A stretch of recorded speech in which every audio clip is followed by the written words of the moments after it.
Mais je vais vous lire le résumé. Braves gens, posez-vous, la soirée commence. Et rappelons les événements de la semaine dernière. Allez, on va mettre un peu de musique pour le style. Résumé des épisodes précédents. On s'y croirait.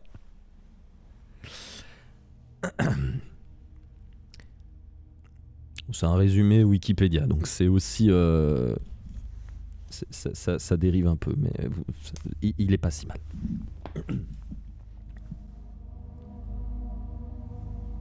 La nouvelle retrace près de 30 ans de la vie de Nathaniel Wingate Peaslee, professeur d'économie politique à l'université Miskatonic.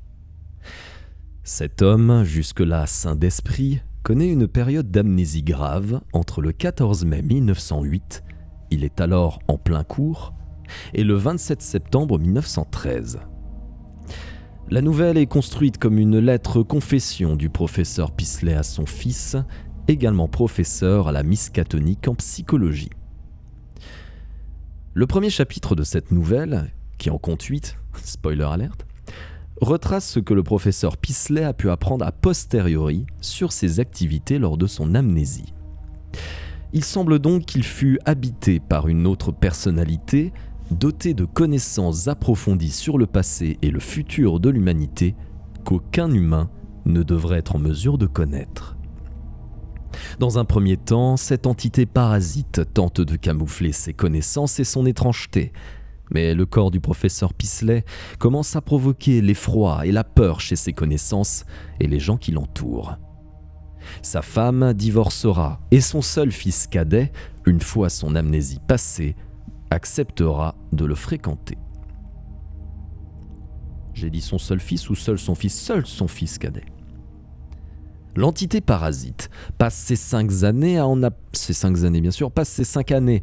apprendre le plus possible sur la société qui l'entoure, les coutumes, l'histoire, les pratiques et les langues. Elle construit également une machine étrange dans son bureau que seuls quelques observateurs peu intéressés ont pu apercevoir. Lorsque le professeur Peaslee réintègre son corps en 1913, il a quelques difficultés à reprendre sa vie antérieure. Il fait des rêves chaque nuit, à travers lesquels il pense revivre ce qu'il a fait pendant ses 5 ans d'absence. Il se souvient avoir été entraîné dans un passé très lointain, dans une cité à l'architecture cyclopéenne, où une peuplade d'êtres fantasmagoriques, qu'il nomme la grande race de Yit, vit et engrange un maximum de connaissances. Ces êtres, pourvus d'un corps conique et de tentacules, doués d'une espérance de vie très longue et de peu de besoins matériels, ont l'étonnante faculté de se projeter dans d'autres entités, animales, végétales, humaines, extraterrestres, loin dans le passé ou le futur. Ces voyageurs temporels échangent leur corps avec leurs hôtes le temps du séjour. Lovecraft, par l'intermédiaire du récit du professeur Peaslee, décrit à grand renfort de termes architecturaux et de biologie la civilisation de la grande race pendant plusieurs chapitres. Vous me faites rire dans le chat. Le professeur Peaslee, cartésien de par son métier de scientifique, refuse de voir autre chose dans ses rêveries que des illusions dues à sa précédente condition d'amnésique. Mais il entreprend des recherches approfondies et découvre avec stupeur qu'il n'est pas le premier à rêver de cette société et de ses constructions mystérieuses. Il publie alors le résultat de ses recherches et ses propres notes dans le but de faire avancer la science. Voilà ce que nous avons vu la semaine dernière. Bonsoir Twitch et bonsoir la rediff. Dès à présent, nous allons continuer la partie 2 de Dans l'abîme du temps d'Howard Phillips Lovecraft dans votre nouvelle soirée Horrifiques histoires.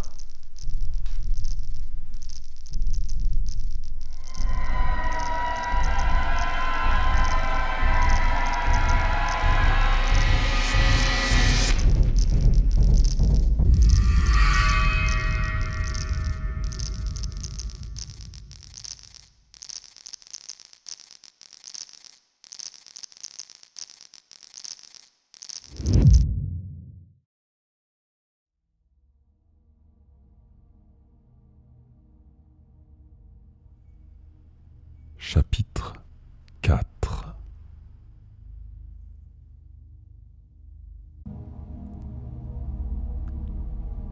Je continuais néanmoins de noter soigneusement les rêves incroyables qui m'assaillaient, si denses et si impressionnants. J'y trouvais l'intérêt d'un document psychologique d'une réelle valeur. Ces images fulgurantes ressemblaient toujours diablement à des souvenirs.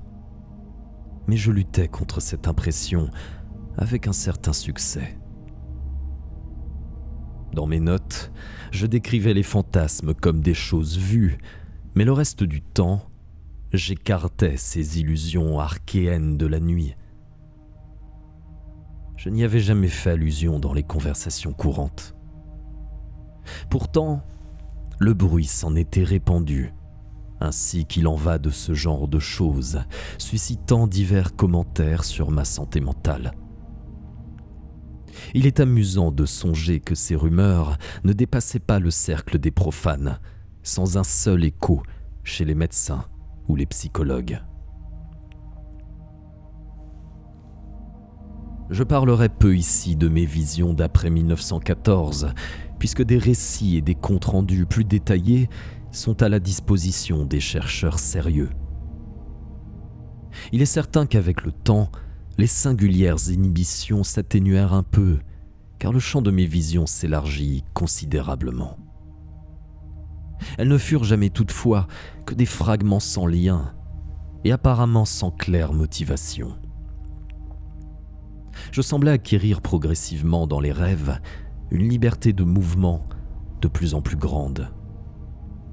Je flottais à travers d'étonnants bâtiments de pierre, passant de l'un à l'autre par de gigantesques galeries souterraines qui étaient manifestement des voies de communication courantes. Je rencontrais parfois, au niveau le plus bas, ces larges trappes scellées autour desquelles régnait une telle aura de peur et d'interdit. Je voyais d'énormes bassins de mosaïques et des salles pleines de curieux et inexplicables ustensiles d'une variété infinie. Il y avait encore dans des cavernes colossales des mécanismes compliqués dont le dessin et l'utilité m'étaient absolument inconnus et dont le bruit ne se fit entendre qu'après plusieurs années de rêve. Je peux faire observer ici que la vue et l'ouïe sont les seuls sens que j'ai jamais utilisés dans l'univers onirique. L'horreur véritable commença en mai 1915, quand je vis pour la première fois des créatures vivantes.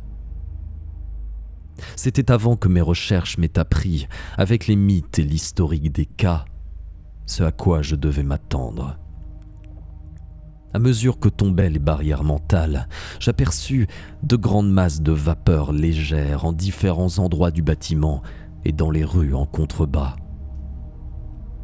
Elles devinrent peu à peu plus denses et distinctes, jusqu'à ce que je puisse suivre leurs monstrueux contours avec une inquiétante facilité.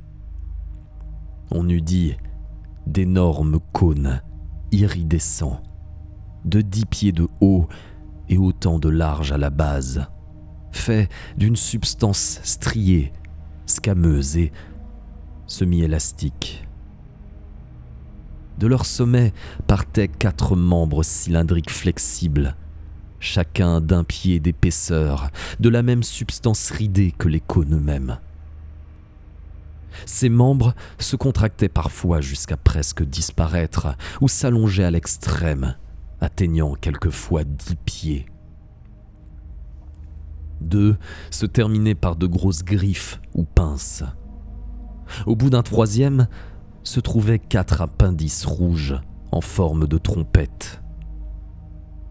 Le 4e portait un globe jaunâtre irrégulier d'environ 2 pieds de diamètre, où s'alignaient 3 grands yeux noirs le long de la circonférence centrale.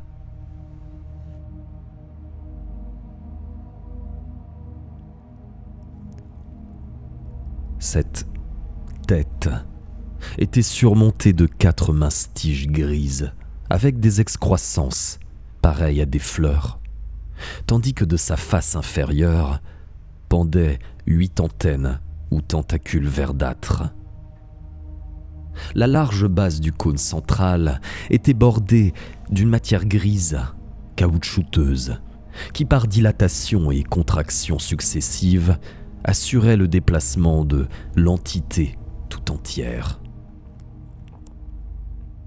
Leurs actions, pourtant inoffensives, me terrifièrent plus encore que leur apparence, car on ne regarde pas impunément des êtres monstrueux faire ce dont on croyait les humains seuls capables.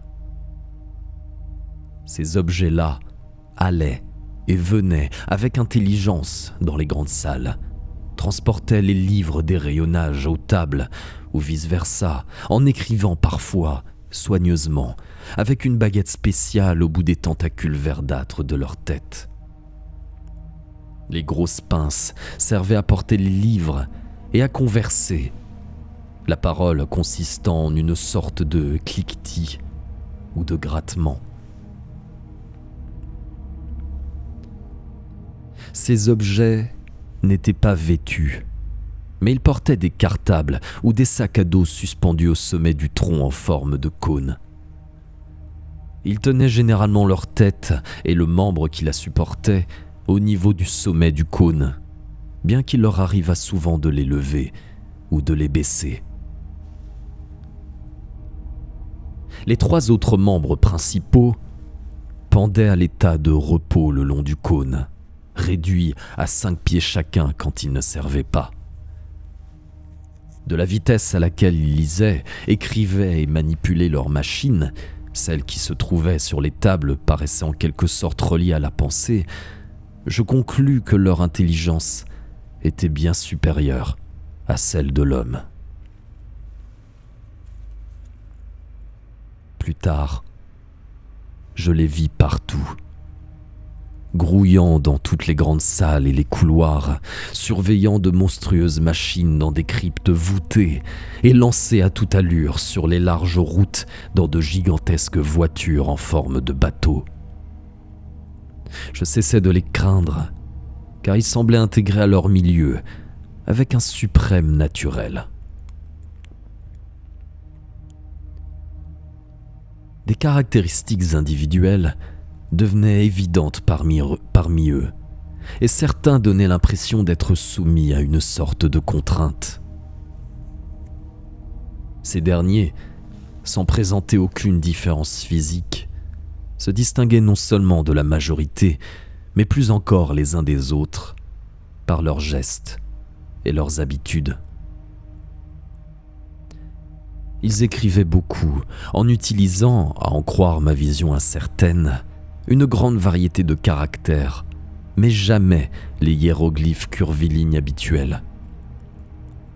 Quelques-uns, me sembla-t-il, se servaient de notre alphabet familier. Ils travaillaient pour la plupart bien plus lentement que l'ensemble des entités.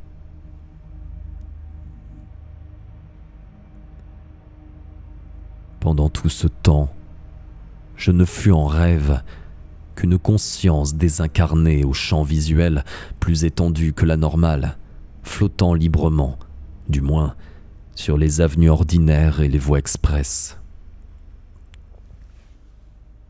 En août 1915, des suggestions d'existence corporelle commencèrent à me tourmenter. Je dis tourmenté, car la première phase ne fut qu'un rapprochement purement abstrait, mais non moins atroce, entre la répugnance déjà signalée à l'égard de mon corps et les scènes de mes visions.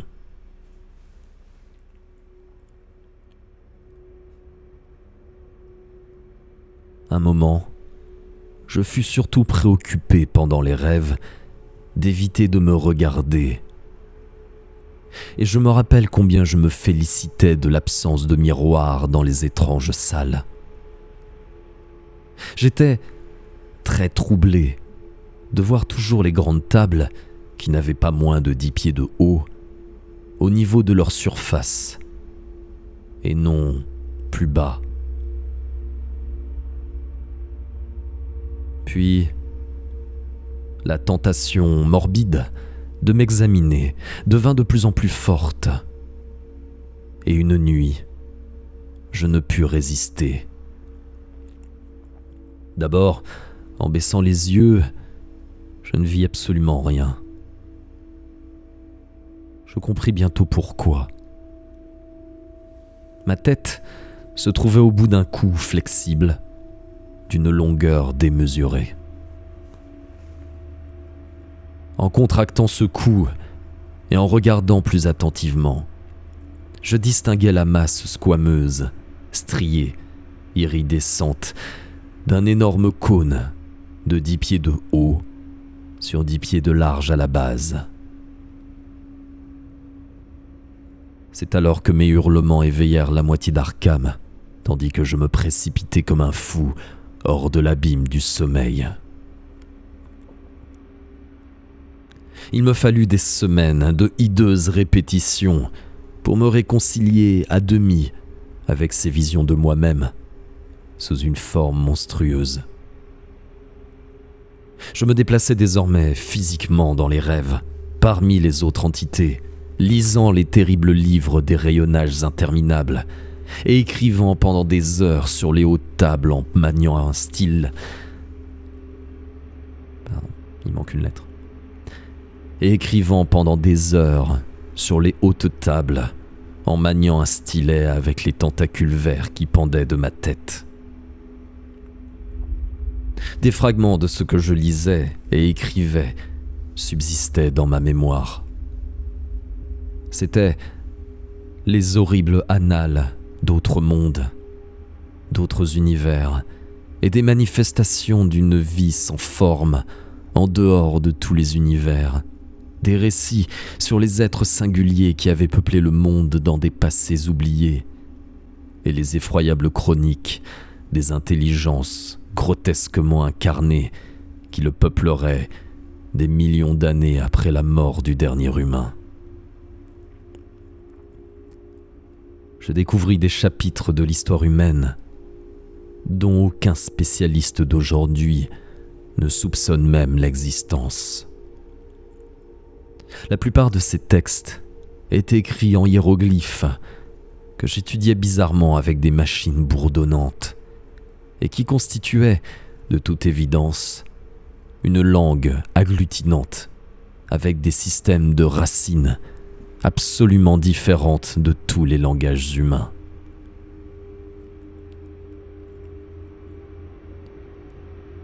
J'étudiais de la même façon d'autres ouvrages dans d'autres idiomes étranges. Il y en avait très peu dans les langues que je connaissais. De très belles illustrations insérées dans les volumes et formats aussi des collections séparées m'apportaient une aide précieuse. Et pendant tout ce temps, je rédigeais, semble-t-il, une histoire en anglais de ma propre époque. À mon réveil, je ne me rappelais que des bribes infimes et dénuées de sens des langues inconnues que mon moi rêvé avait assimilées. Mais il me restait en mémoire des phrases entières de mon livre.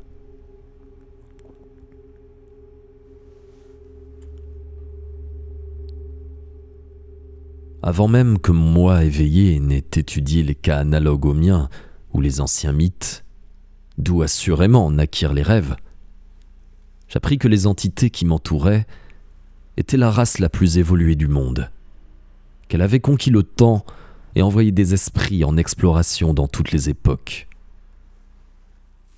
Je sus aussi que j'avais été exilé de mon temps, tandis qu'un autre y occupait mon corps, et que certaines de ces étranges formes abritaient des esprits pareillement capturés. Je conversais dans un curieux parler fait de cliquetis de griffes avec des intelligences exilées de tous les coins du système solaire.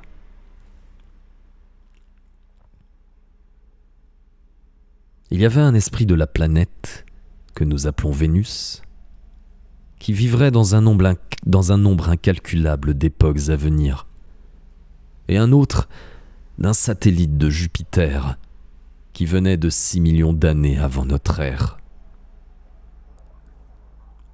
Parmi les esprits terrestres, il y en avait de la race semi-végétale, ailée à la tête en étoile, de l'Antarctique paléogène. Un du peuple reptilien de la Valusia des légendes. 3 sectateurs hyperboréens de Tsatoga, des préhumains couverts de fourrure. Un des 13 abominables Tchotchos. 2 des arachnides acclimatés du dernier âge de la Terre. 5 des robustes espèces de coléoptères, successeurs immédiats de l'humanité, à qui ceux de la grande race transféreraient un jour en masse leurs esprits les plus évolués face à un péril extrême.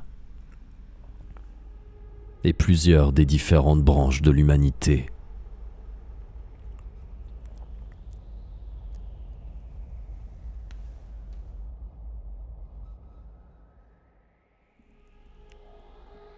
Et merci Ruru 2001 du follow.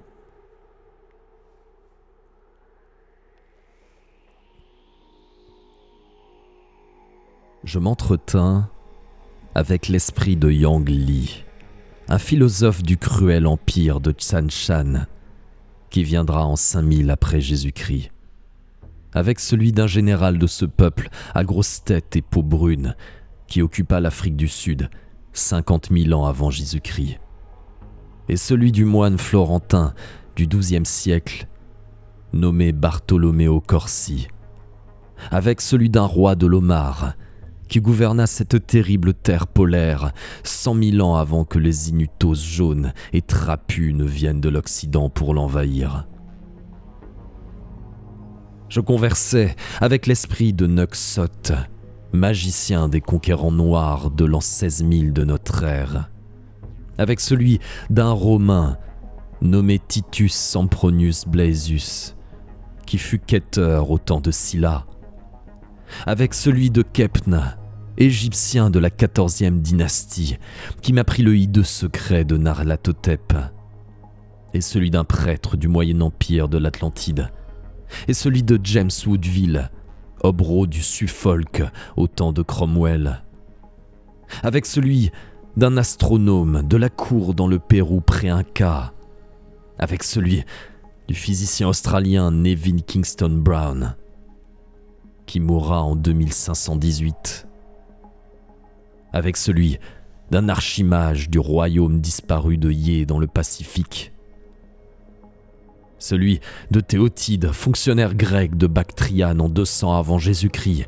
avec celui d'un vieux Français du temps de Louis XIII qui s'appelait Pierre-Louis Montagny, celui de Chromia, chef cimérien en l'an 15 000 avant Jésus-Christ, et tant d'autres que mon cerveau ne peut retenir les épouvantables secrets et vertigineuses merveilles qu'ils m'ont révélées.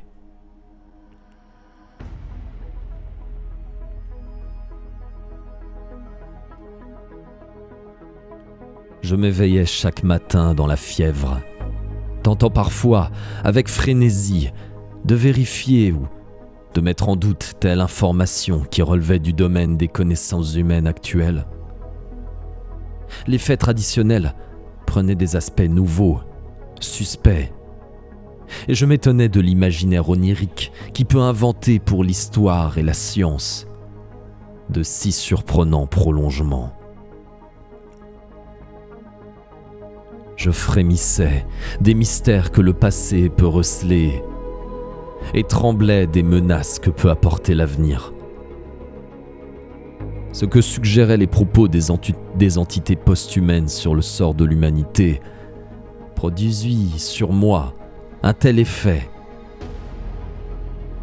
que je préfère ne pas le rapporter ici.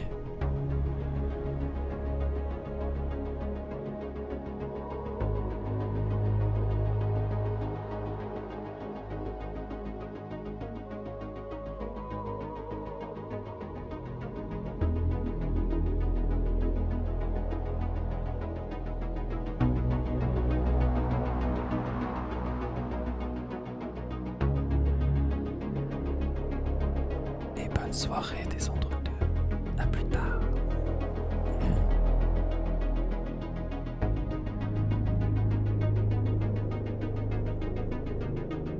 Après l'homme, viendrait la puissante civilisation des coléoptères, dont l'élite de la grande race s'approprierait les corps quand un sort monstrueux frapperait le monde ancien. Plus tard, le cycle de la Terre étant révolu, les esprits transférés migreraient de nouveau à travers le temps et l'espace, jusqu'à une autre escale dans le corps bulbeux des entités végétales de Mercure. Mais il y aurait des races après eux pour s'accrocher encore, pathétiquement, à la planète refroidie et s'y enfouir jusqu'à son cœur comblé d'horreur avant l'extinction définitive.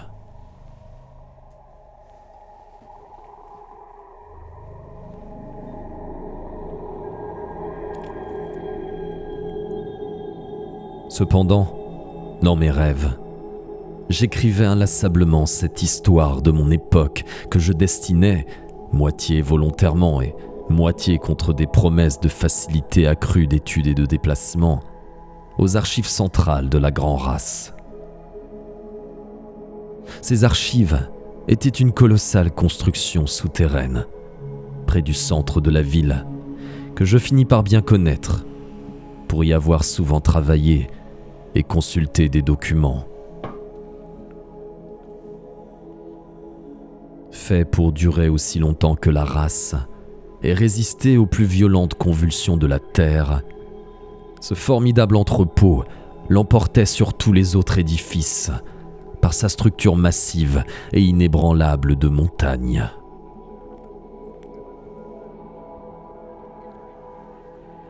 Les documents, écrits ou imprimés sur de grandes feuilles de matière cellulosique étonnamment résistantes, étaient reliés en livres qui s'ouvraient par le haut et conservés dans des étuis individuels d'un étrange métal grisâtre, extrêmement léger, inoxydable, décoré de figures géométriques et portant le titre en hiéroglyphes curvilignes de la grande race.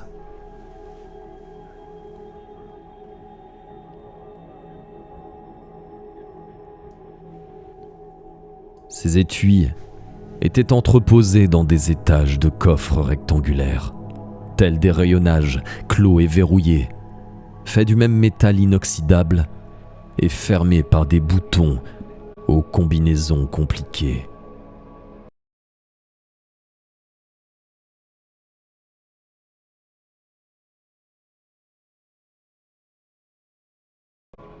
Mon histoire avait sa place réservée dans les coffres au niveau le plus bas, celui des vertébrés, dans la section consacrée aux cultures de l'humanité et des races reptiliennes et à fourrure qui l'avaient immédiatement précédé dans la domination de la Terre.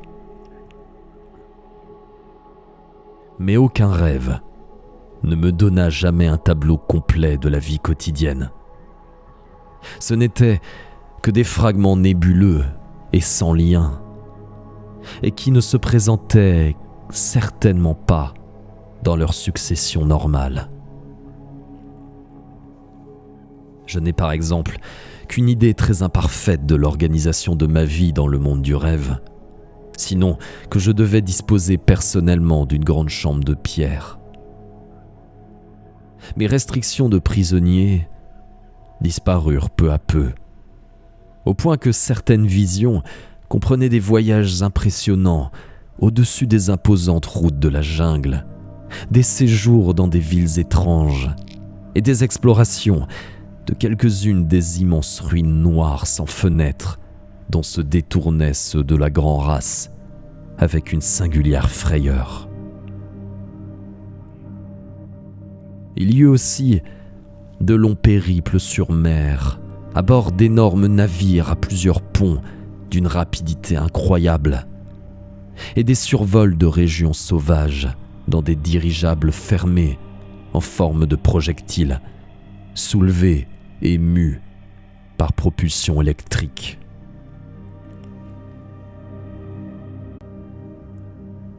Par-delà le chaud et vaste océan, s'élevaient d'autres cités de la grande race.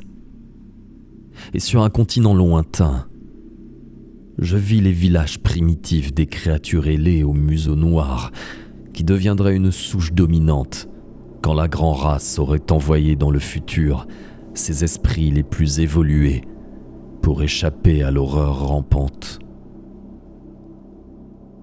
L'absence de relief et la verdure surabondante caractérisaient toujours le paysage. Les collines, basses et rares, donnaient généralement des signes d'activité volcanique. Sur les animaux que je vis, je pourrais écrire des volumes. Tous étaient sauvages, car la civilisation mécanique de la grande race avait depuis longtemps supprimé les animaux domestiques et la nourriture était entièrement d'origine végétale ou synthétique. Des reptiles maladroits, de grande taille, pataugeaient dans les vapeurs de marais fumants, voletaient dans l'air lourd ou crachaient de l'eau sur les mers et les lacs. Parmi eux, je crus vaguement reconnaître des prototypes réduits et archaïques de nombreuses espèces. Dinosaures, ptérodactyles, ichthyosaures, labyrinthodontes, plésiosaures et autres. Des espèces que la paléontologie nous a rendues familiers. Quant aux oiseaux et aux mammifères, je ne pus en découvrir aucun. Le sol et les eaux stagnantes grouillaient de serpents, de lézards et de crocodiles, tandis que les insectes bourdonnaient sans cesse parmi la végétation luxuriante. Et sur la mer au loin, des monstres inconnus et inobservés soufflaient de formidables colonnes d'écume dans le ciel vaporeux. On m'emmena une fois au fond de l'océan, dans un gigantesque sous-marin muni de projecteurs, et j'aperçus des monstres vivants d'une taille impressionnante. Je vis aussi les ruines d'incroyables villes englouties et une profusion de crinoïdes, de brachiopodes, de coraux et de visictoïdes qui pullulaient partout.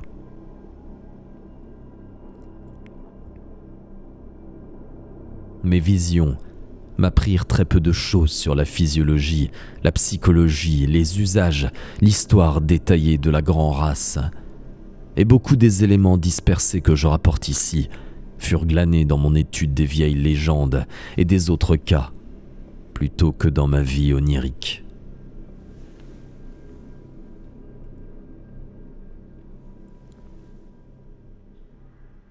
À la longue, en effet, mes lectures et mes recherches rejoignirent puis dépassèrent les rêves à certains moments, si bien que tel ou tel fragment de rêve se trouvait expliqué d'avance et constituait des vérifications de ce que j'avais appris. Cette observation consolante affermit ma conviction que des lectures et des recherches du même ordre, effectuées par mon moi second, avaient fourni la trame de tout ce tissu de pseudo-souvenirs. L'époque de mes rêves remontait apparemment à un peu moins de 150 millions d'années, lorsque l'âge paléozoïque faisait place au mésozoïque.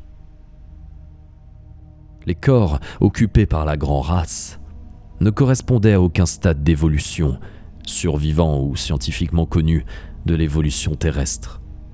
Mais c'était un type organique bizarre, très homogène et hautement spécialisé, aussi proche du végétal que de l'animal.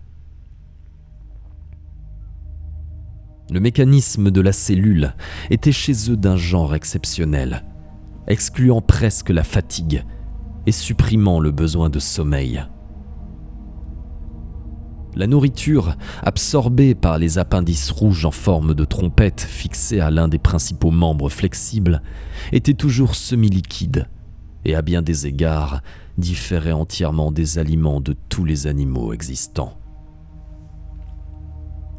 Ces êtres ne possédaient que 2 des sens que nous connaissons, la vue et l'ouïe, cette dernière ayant pour organe les excroissances en forme de fleurs situées sur la tête au bout de tiges grises. Ils avaient beaucoup d'autres sens, incompréhensibles, et de toute façon peu utilisables par les esprits étrangers captifs qui habitaient leur corps. Leurs 3 yeux étaient placés de manière à leur assurer un champ visuel plus étendu que la normale. Leur sang était une espèce d'ichor vert foncé, très épais. Ils n'avaient pas de sexe, mais se reproduisaient au moyen de germes ou spores groupés à leur base, qui ne pouvaient se développer que sous l'eau. On utilisait de grands bassins peu profonds pour la culture de leurs jeunes, qu'on élevait toutefois en nombre très limité en raison de la longévité des individus, l'âge moyen étant de 4 ou 5 000 ans.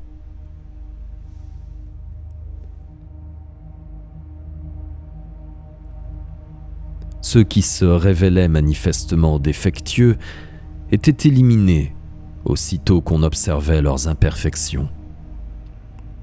En l'absence du toucher ou de la souffrance physique, la maladie et l'approche de la mort se reconnaissaient à des symptômes purement visuels.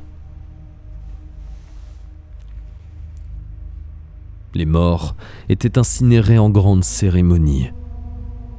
De temps à autre, comme on l'a déjà dit, un esprit exceptionnel échappait à la mort en se projetant dans l'avenir. Mais de tels cas étaient rares. Quand il s'en produisait un, l'esprit exilé de l'avenir était traité avec la plus grande bienveillance jusqu'à la désintégration de son insolite résidence.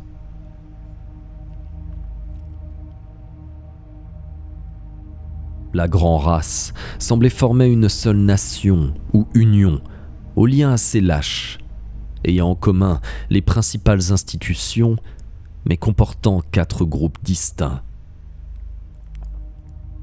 Le système économique et politique de chaque groupe était une sorte de socialisme à tendance fasciste. Les ressources essentielles étaient réparties rationnellement et le pouvoir confié à une petite commission gouvernementale élue par les suffrages de tous ceux qui étaient capables de réussir certains tests culturels et psychologiques. Il n'y avait pas d'organisation familiale à proprement parler, même si l'on reconnaissait certains liens entre les personnes de même origine et si les jeunes étaient généralement élevés par leurs parents.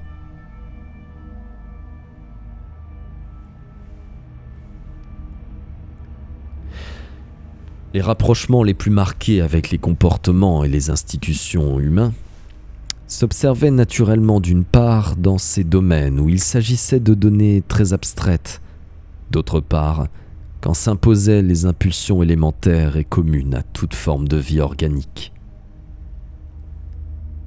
Quelques ressemblances venaient aussi d'un choix délibéré de ceux de la grande race qui, explorant l'avenir, en imitaient ce qui leur plaisait.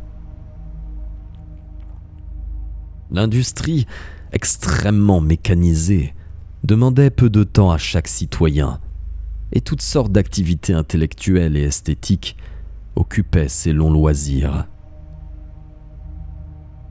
Les sciences avaient atteint un niveau incroyablement élevé, et l'art jouait un rôle essentiel dans la vie. Pourtant, à l'époque de mes rêves, son sommet et son apogée étaient passés. La technologie trouvait un stimulant considérable dans la lutte incessante pour survivre et préserver la structure matérielle des grandes villes, malgré les prodigieuses convulsions géologiques de ces temps primitifs. Le crime était étonnamment rare et le maintien de l'ordre assuré avec une remarquable efficacité. Les peines qui allaient de la perte de privilèges et la prison jusqu'à la mort ou à un déchirement émotionnel profond n'étaient jamais infligées sans un examen minutieux des motifs du coupable. Les guerres, civiles pour la plupart depuis les derniers millénaires, mais menées parfois contre des envahisseurs reptiliens ou octopodes, ou encore contre les anciens ailés à la tête en étoile concentrés dans l'Antarctique, étaient peu fréquentes, mais terriblement dévastatrices. Une armée formidable, équipée d'engins ressemblant à des appareils photo et produisant des phénomènes électriques foudroyants, se tenait prête pour des actions rarement évoquées, mais évidemment liées à la crainte incessante des antiques ruines noires sans fenêtres et des grandes trappes scellées des étages souterrains.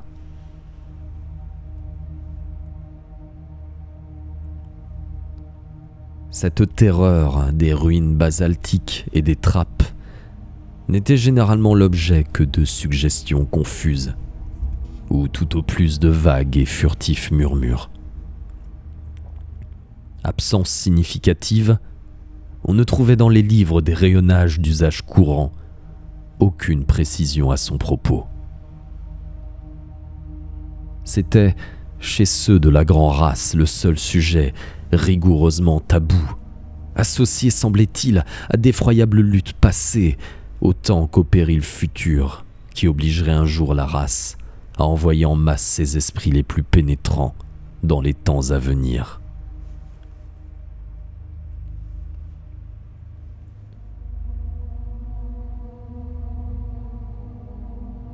Si décevants et fragmentaires que soient les autres sujets présentés par les rêves et les légendes, celui-ci était plus obscur encore et déconcertant. Les vieux mythes confus l'évitaient complètement, ou peut-être à dessein avait-on retranché toute allusion.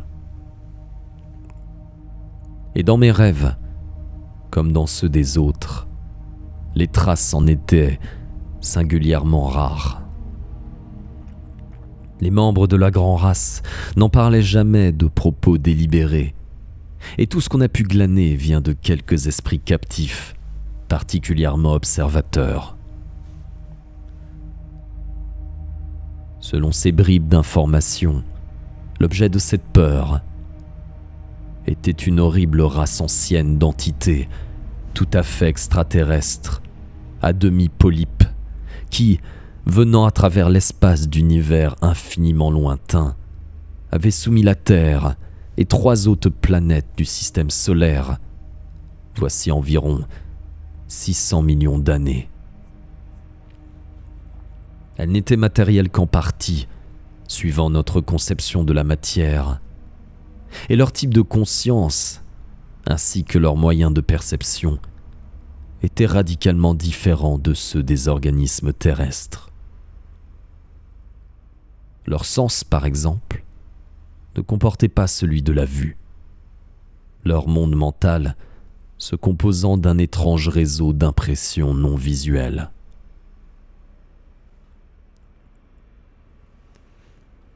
Elles étaient néanmoins suffisamment matérielles pour utiliser des instruments de matière normale dans les régions cosmiques où elles en trouvaient, et il leur fallait un logement, encore qu'il fût d'un genre très particulier.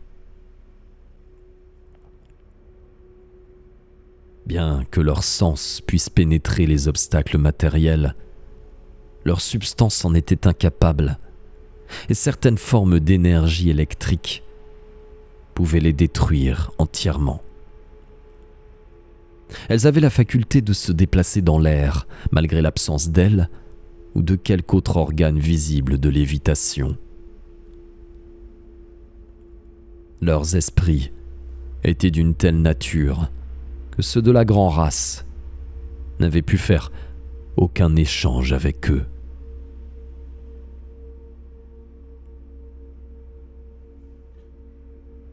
Lorsque ces créatures étaient arrivées sur la Terre, elles avaient construit de puissantes cités basaltiques de tours sans fenêtres et exercé d'affreux ravages sur les êtres vivants qu'elles avaient rencontrés. C'est alors que les esprits de la grande race s'étaient élancés à travers le vide, depuis cet obscur monde transgalactique connu sous le nom de Yit dans les inquiétants et contestables fragments de poterie d'Helltown.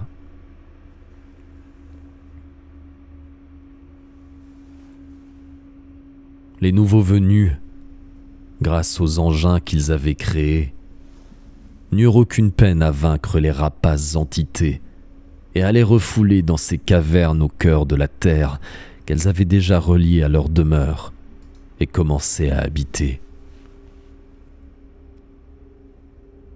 Puis, scellant les issues, ils les avaient abandonnés à leur destin, occupant par la suite la plupart de leurs grandes cités, dont ils conservèrent certains édifices importants pour des motifs qui relevaient plus de la superstition que de l'indifférence, l'audace ou le zèle scientifique et historique.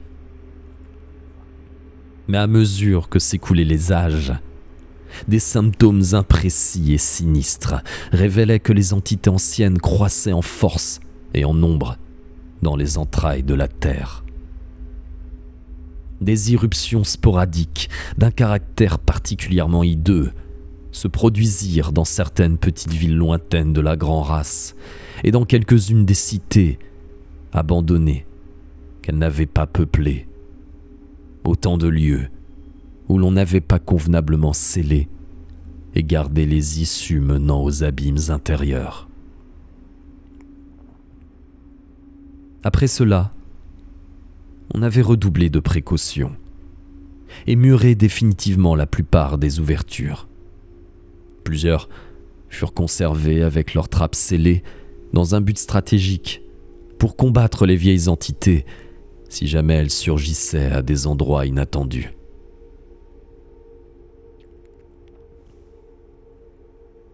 Les incursions de ces monstrueux anciens avaient dû être d'une horreur indescriptible, car elles avaient à jamais coloré la psychologie de la Grand Race. L'impression tenace de cette horreur était telle que l'aspect même des créatures était passé sous silence. Je ne pus à aucun moment entrevoir clairement à quoi elles ressemblaient.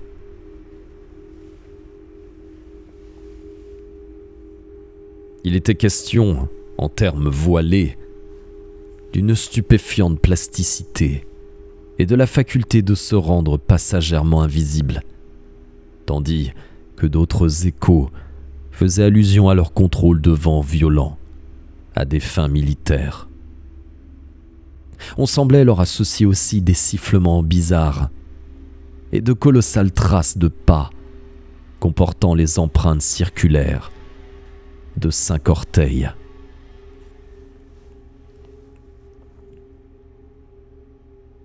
De toute évidence, le sort fatal que redoutait si désespérément la Grand Race, ce sort qui lancerait un jour des millions d'esprits remarquables à travers l'abîme du temps jusqu'à des corps inconnus dans un avenir plus sûr, était lié à une dernière attaque victorieuse des êtres anciens.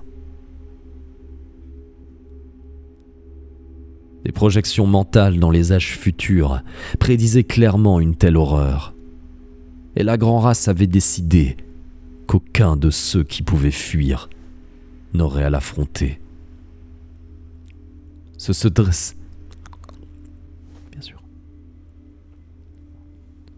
un raid de pure vengeance, bien plus qu'un effort pour reconquérir le monde de la surface. Cela, on le savait par l'histoire future de la planète, car les projections mentales ne montraient dans les allées et venues des races de l'avenir aucune intervention des monstrueuses entités.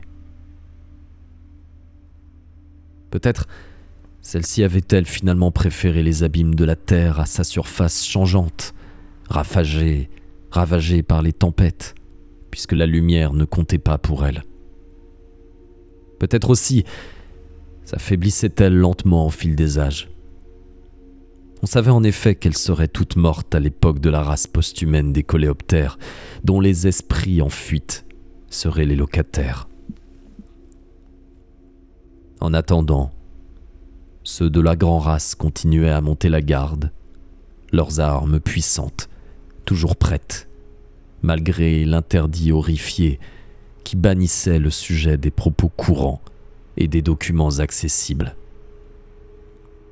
Et l'ombre d'une peur sans nom planait perpétuellement autour des trappes scellées et des vieilles tours noires aveugles.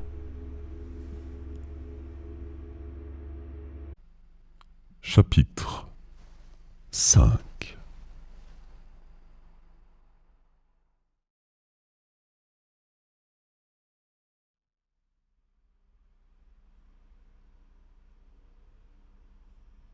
Tel est le monde dont mes rêves m'apportaient chaque nuit des échos vagues et dispersés.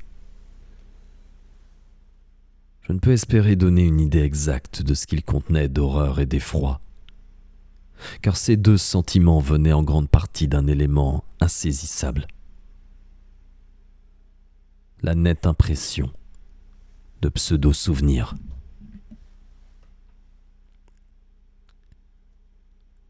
Mes études, je l'ai déjà dit, me fournirent peu à peu un moyen de défense contre ces sentiments sous la forme d'explications psychologiques rationnelles, et cette influence salvatrice fut secondée par l'insensible accoutumance qui vient avec le temps.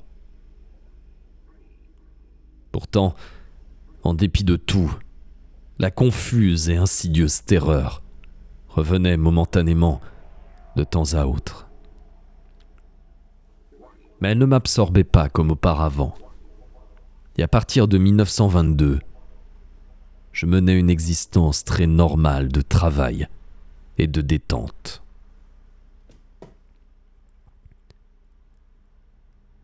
Les années passant, l'idée me vint que mon expérience, ainsi que les cas analogues et le folklore s'y rattachant, devraient être résumés et publiés à l'intention des chercheurs sérieux.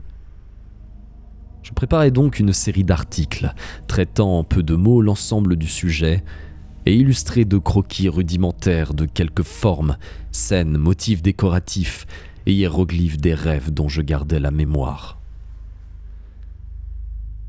Ces articles parurent à divers moments des années 1928 et 1929 dans la revue de la Société américaine de psychologie, mais sans susciter beaucoup d'intérêt.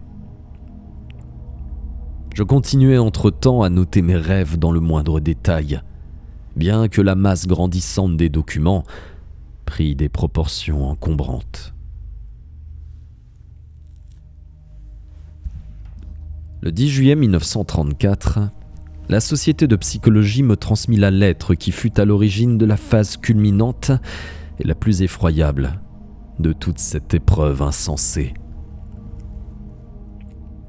Elle avait été postée à Pilbara, Australie-Occidentale, et portait une signature qui, renseignement pris, était celle d'un ingénieur des mines de grande réputation.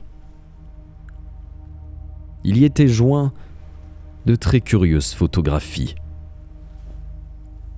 Je reproduis cette lettre dans son intégralité, et aucun lecteur ne peut manquer de comprendre quel effet prodigieux texte et photos eurent sur moi. Je fus un moment presque paralysé de stupeur incrédule, car si j'avais souvent pensé que certains faits réels devaient être à la base de tel ou tel thème légendaire qui avait coloré mes rêves, je ne m'attendais pas pour autant à une survivance tangible d'un monde perdu dans un passé au-delà de l'imaginable. Le plus stupéfiant, c'étaient les photographies. Car là, dans leur réalisme froid et irréfutable, se détachaient sur un arrière-plan de sable quelques blocs de pierre usés, ravinés par les eaux, érodés par les tempêtes, dont le sommet, légèrement convexe, et la base, légèrement concave, racontaient leur propre histoire. Et les examinant à la loupe, je ne distinguais que trop clairement, sur la pierre battue et piquetée, les traces de ces larges dessins curvilignes et parfois de ces hiéroglyphes qui avaient pris pour moi une signification tellement hideuse.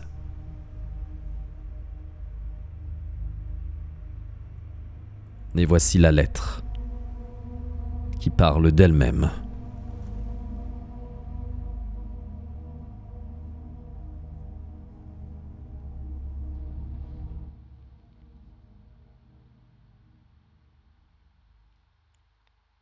« 49 d'Empire Street, Pilbara, Australie de l'Ouest, 18 mai 1934, à destination du professeur N.W. Pisley, Société américaine de psychologie, 3041e rue Est, New York City. » Cher monsieur, une récente conversation avec le Dr. E.M. Boyle de Perth et vos articles dans les revues qu'il vient de m'envoyer m'incitent à vous parler de ce que j'ai vu dans le grand désert de sable, à l'est de notre gisement aurifère.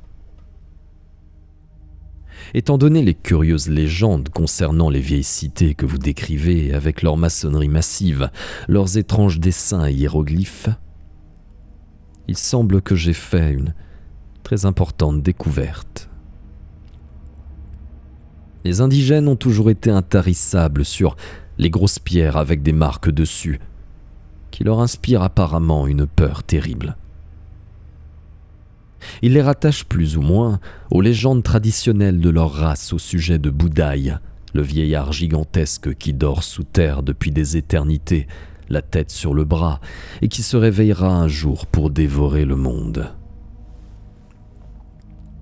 Dans de très vieux récits à demi oubliés, il est question d'énormes cases souterraines de grosses pierres, où des galeries plongent de plus en plus profondément, et où il s'est passé des choses abominables.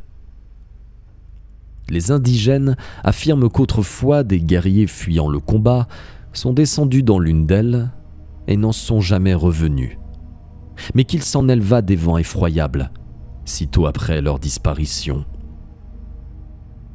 Toutefois, il n'y a en général pas grand-chose à retenir de ce que racontent ces gens-là. Ce que j'ai à dire est beaucoup plus sérieux. Il y a 2 ans, quand je prospectais dans le désert, à environ 500 miles vers l'est, je tombais sur une quantité d'étranges blocs de pierre taillés, mesurant peut-être 3 pieds de long sur 2 de large, et autant de haut, rongés et criblés à l'extrême. Je ne distinguais d'abord aucune des marques dont parlaient les indigènes.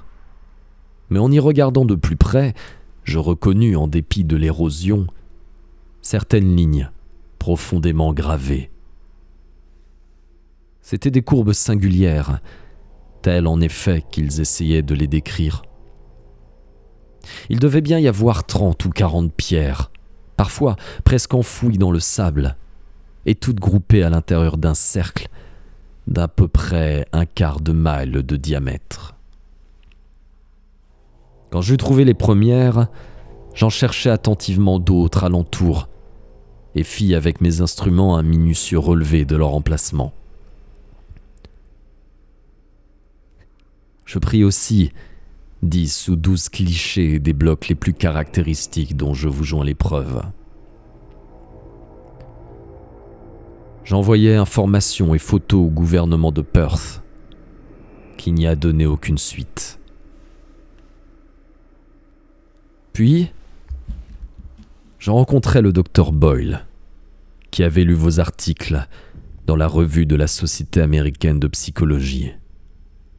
Et au bout d'un moment, je vins à parler des pierres.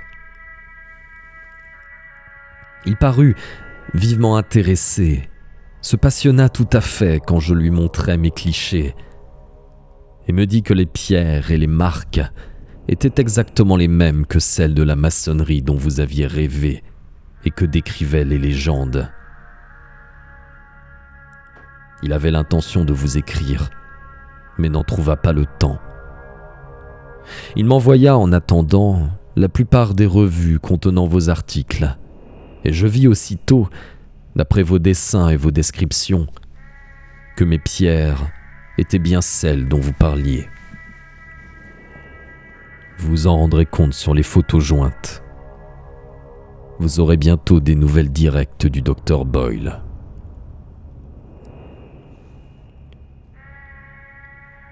Je comprends maintenant combien tout cela est important pour vous. Nous nous trouvons assurément devant les vestiges d'une civilisation plus ancienne qu'on ne l'avait jamais rêvée et qui inspira vos légendes. En tant qu'ingénieur des mines, je connais assez bien la géologie. Et je peux vous dire que ces blocs m'effraient tant ils sont anciens. C'est surtout du grès et du granit, mais l'un est probablement fait d'une curieuse espèce de ciment ou de béton. Il porte les traces d'une forte érosion, comme si cette partie du monde avait été submergée, puis avait émergé de nouveau, après des temps considérables. Tout cela depuis que ces pierres eurent été taillées et utilisées. C'est une affaire de centaines de milliers d'années, ou davantage. Dieu sait combien. Je préfère ne pas y penser. Étant donné le travail assidu que vous avez déjà fourni pour retrouver les légendes et tout ce qui s'y rapportait, je ne doute pas que vous souhaitiez mener une expédition dans le désert pour y faire des fouilles archéologiques. Le Dr Boyle et moi-même sommes tous deux prêts à coopérer à cette entreprise si vous, ou des organismes que vous connaissez, pouvez fournir les fonds. Je peux réunir une douzaine de mineurs pour les gros travaux de terrassement. Inutile de compter sur les indigènes, car je me suis aperçu que l'endroit leur inspirait une terreur presque pathologique. Ni Boyle, ni moi n'en parlons à personne, puisque la priorité vous revient bien évidemment en fait de découverte ou de réputation. On peut atteindre le site depuis Pilbara en 4 jours environ avec des tracteurs dont nous avons besoin pour notre outillage. Il est un peu au sud-ouest de la piste de Warburton, celle de 1873, et à 100 miles au sud-est de Johanna Spring. Nous pourrions acheminer le matériel par le fleuve de Grey, au lieu de partir de Pilbara. Mais nous en reparlerons plus tard. En gros, les pierres sont à 22 degrés 3 minutes 14 secondes de latitude sud et 125 degrés 0 minutes 39 secondes de longitude est. Le climat est tropical et le désert éprouvant. Je serais heureux d'avoir de vos nouvelles à ce sujet et désire vivement aider à tout projet que vous pourrez envisager. Depuis la lecture de vos articles, je suis profondément convaincu de l'importance capitale de tout cela. Le Dr Boyle vous écrira plus tard. En cas d'urgence, un câble à Perth peut être transmis par radio. Dans l'espoir bien sincère d'une prompte réponse, je vous prie de croire à mes sentiments les plus dévoués. Robert B.F. Mackenzie.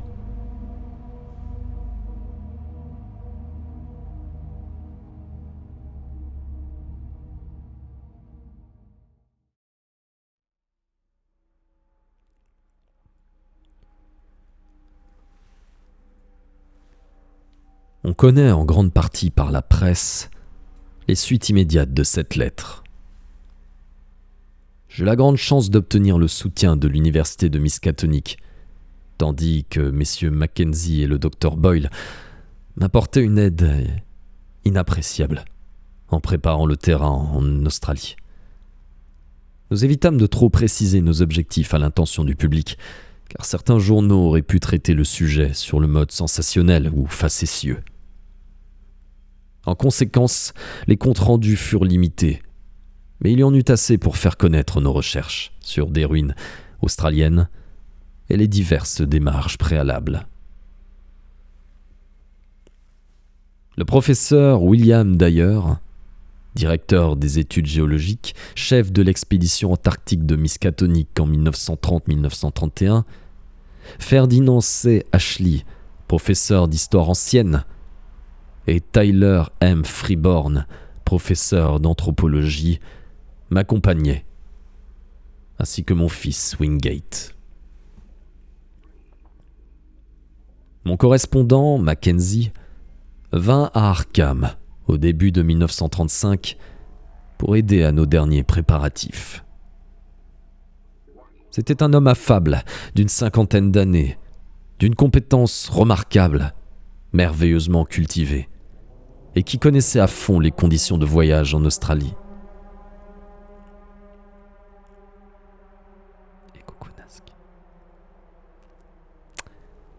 Il y avait des tracteurs tout près à Pilbara, et nous avions affrété un cargo de tonnage assez faible pour remonter le fleuve jusque-là.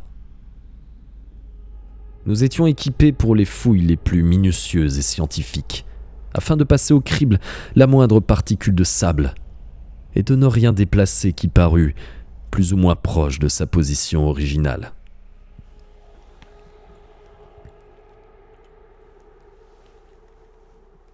Embarqué à Boston le 28 mars 1935 sur le poussif Lexington, nous atteignîmes notre but après une traversée nonchalante de l'Atlantique et de la Méditerranée par le canal de Suez, la mer Rouge et l'océan Indien.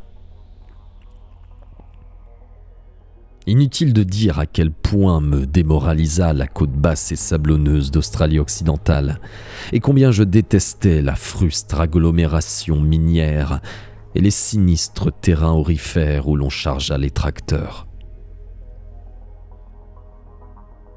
Le docteur Boyle, qui nous rejoignit, était d'un certain âge, sympathique, intelligent, et ses connaissances en psychologie l'entraînèrent à beaucoup de longues discussions avec mon fils et moi. Le malaise et l'espoir se mêlaient étrangement chez la plupart des 18 membres de l'expédition quand enfin elle s'engagea avec fracas dans des lieux arides de sable et de roc. Le vendredi 31 mai, nous passâmes à gué un bras du fleuve de Grey et pénétrâmes dans le royaume de la désolation totale. Une réelle terreur grandissait en moi à mesure que nous approchions le site véritable du monde ancien à l'origine des légendes. Terreur stimulée, bien sûr, par les rêves inquiétants et les pseudo-souvenirs qui m'assaillaient sans avoir rien perdu de leur intensité.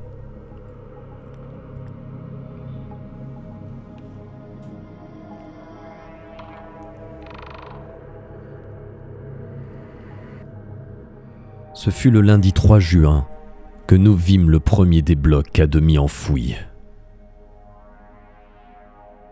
Je ne saurais dire avec quelle émotion je touchais vraiment, dans sa réalité objective, un fragment de maçonnerie cyclopéenne, en tout point semblable aux blocs dans les murs de mes constructions de rêve. Il portait une trace visible de gravure, et mes mains tremblaient quand je reconnus une partie du motif décoratif curviligne que des années de cauchemars torturants et de recherches déroutantes avaient rendu diabolique à mes yeux.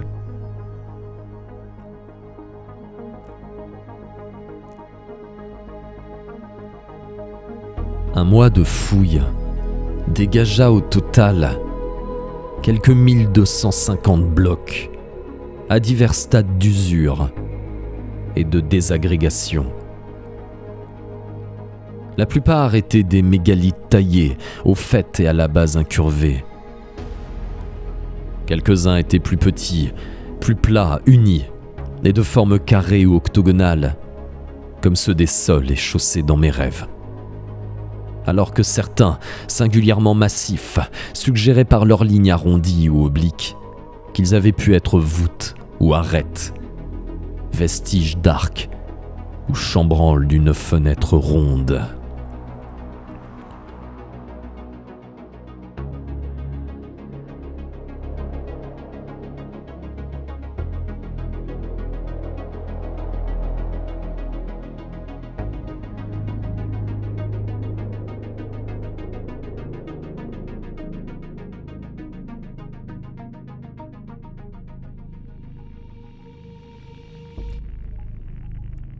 Plus nos fouilles s'approfondissaient et s'étendaient vers le nord et l'est, plus nous découvrions de blocs, sans trouver pourtant entre eux aucune trace de construction. Le professeur, d'ailleurs, était épouvanté de l'inconcevable antiquité des fragments. Et Freeborn décelait des symboles qui répondaient obscurément à telle ou telle légende papoue ou indonésienne remontant à la nuit des temps. L'état des pierres et leur dispersion témoignaient en silence de cycles d'une durée vertigineuse et de convulsions géologiques d'une brutalité cosmique.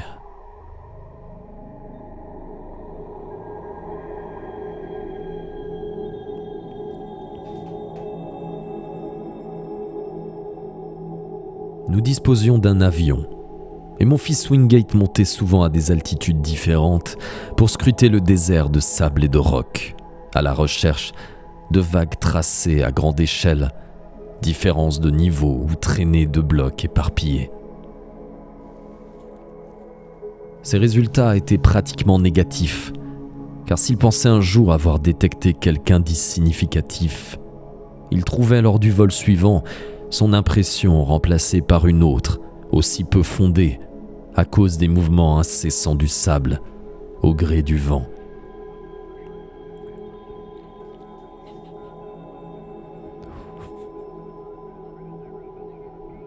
Je viens de me faire très peur tout seul.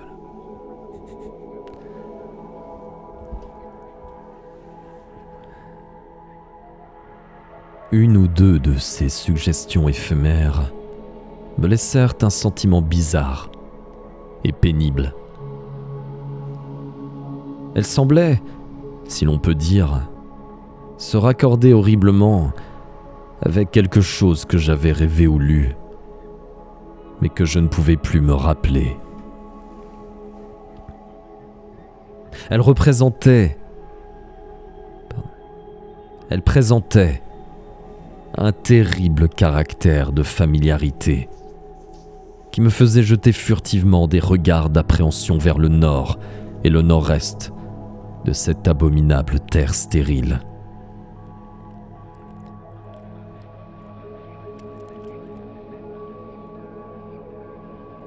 Vers la première semaine de juillet, j'éprouvais un inexplicable jeu d'émotions complexes au sujet de cette région nord-est.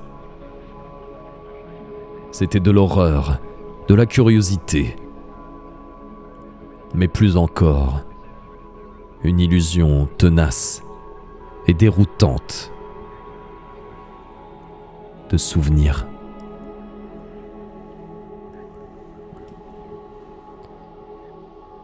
J'essayais toutes sortes d'expédients psychologiques pour chasser ces idées de mon esprit, mais sans succès. L'insomnie aussi me gagna, mais j'en fus presque heureux, car elle raccourcissait mes rêves. Je pris l'habitude de faire de longues marches solitaires dans le désert, tard dans la nuit, ordinairement vers le nord ou l'est, où la conjonction de mes nouvelles et singulières impulsions semblait m'attirer imperceptiblement. Parfois, au cours de ces promenades, il m'arrivait de trébucher sur des fragments à demi enterrés de l'ancienne maçonnerie. Bien qu'elle y eût là moins de blocs visibles que sur les lieux de nos travaux, j'étais persuadé qu'il devait y en avoir en profondeur une énorme quantité. Le sol était moins plat que dans notre camp, et par moments, de violentes rafales entassaient le sable en fantastiques tertres précaires, découvrant les traces basses des vieilles pierres, tandis qu'elle en recouvrait d'autres. J'étais étrangement impatient d'étendre les fouilles à ce territoire. tout en redoutant ce qui pourrait être découvert. Manifestement, mon état allait en empirant, d'autant plus que je ne parvenais pas à me l'expliquer. Cette triste situation de mon équilibre nerveux se révèle dans ma réaction à la bizarre découverte que je fis lors d'une de mes sorties nocturnes. C'était le soir du 11 juillet, et la lune inondait les tertres mystérieux d'une pâleur singulière.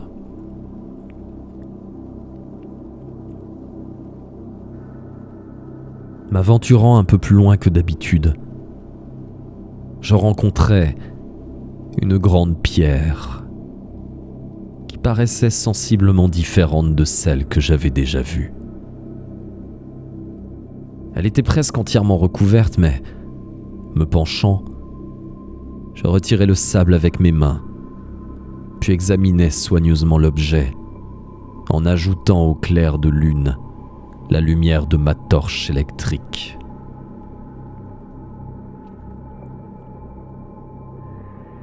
À la différence des autres rochers de grande dimension, celui-ci était parfaitement équarri, sans surface convexe ni concave. Il semblait aussi fait d'une noire substance basaltique, entièrement distincte du granit, du grès et des traces de béton des fragments maintenant familiers.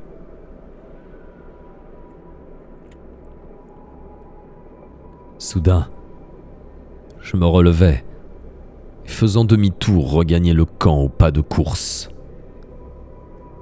C'était une fuite tout à fait inconsciente et irrationnelle, et je ne compris vraiment pourquoi j'avais couru qu'en arrivant près de ma tente. Alors, tout me revint. L'étrange pierre noire était une chose que j'avais vue dans mes rêves et mes lectures, et qui était liée aux pires horreurs de l'immémoriale tradition légendaire. C'était l'un des blocs de cette antique maçonnerie basaltique qui inspirait une telle terreur à la grande race fabuleuse. Les hautes ruines aveugles, laissées par cette engeance étrangère, à demi matérielle, menaçante, qui pullulait dans les entrailles de la terre et dont les forces invisibles, pareilles au vent, étaient tenues en respect derrière les trappes scellées et les sentinelles vigilantes.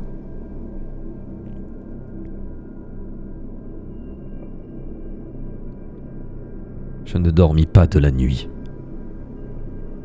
Mais à l'aube, je compris combien j'avais été stupide de me laisser bouleverser par l'ombre d'un mythe. Au lieu de m'effrayer, j'aurais dû éprouver l'enthousiasme de la découverte. Dans la matinée, je fis part aux autres de ma trouvaille, et nous nous mîmes en route. D'ailleurs, Freeborn, Boyle, mon fils et moi, pour aller inspecter le bloc anormal. Mais ce fut un échec. Je n'avais pas une idée claire de l'emplacement de la pierre, et un coup de vent récent avait complètement transformé les tertres de sable mouvant.